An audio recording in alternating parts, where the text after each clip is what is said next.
Bonjour à tous. Dans cette vidéo, nous allons continuer notre étude de la vie en nous intéressant cette fois-ci au fonctionnement des cellules. Après avoir visionné cette capsule, vous serez capable de définir le métabolisme cellulaire, de connaître les trois grands métabolismes producteurs d'énergie, et vous serez capable de repérer les manifestations de ce métabolisme. Alors, quand on s'intéresse au fonctionnement des cellules, on parle de métabolisme. Le métabolisme est l'ensemble des réactions chimiques d'une cellule. Il comprend les biosynthèses, qui permettent la fabrication des molécules organiques de la cellule, qu'on a déjà étudiées comme les lipides, les glucides et les protéines.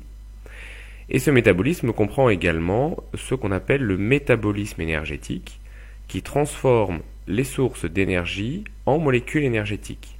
Ces molécules énergétiques sont utilisées par la cellule ensuite pour les biosynthèses et la fabrication de ces différentes molécules. Dans notre étude du vivant, nous allons surtout nous intéresser au métabolisme énergétique.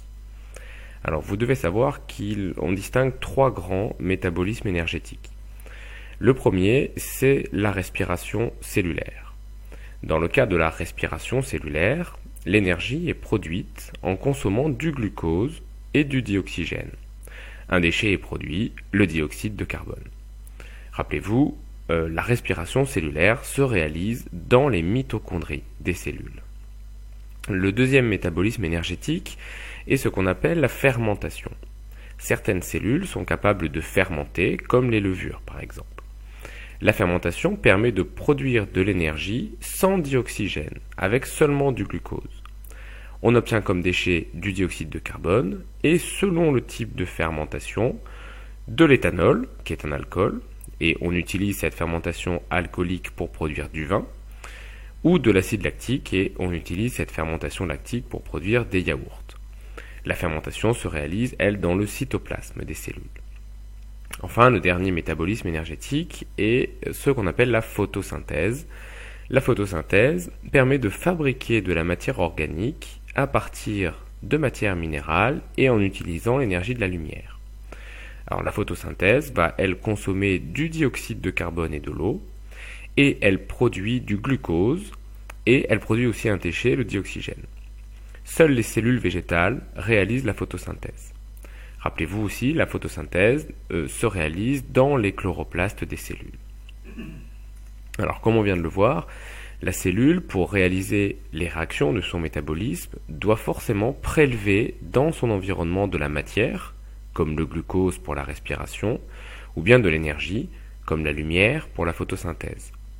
Parallèlement, elle rejette des déchets, comme le CO2 pour la respiration, ou le dioxygène pour la photosynthèse. Et tous ces échanges d'absorption et de rejet vont se réaliser à travers la membrane plasmique de la cellule.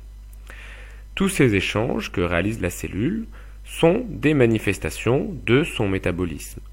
Si on observe une cellule et qu'elle absorbe du dioxygène et du glucose et qu'elle rejette du CO2, on peut déduire qu'elle est en train de pratiquer la respiration cellulaire.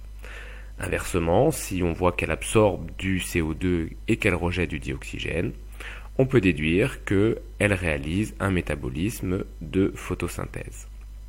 Dans le prochain cours, nous étudierons les paramètres qui contrôlent ce métabolisme énergétique chez tous les êtres vivants.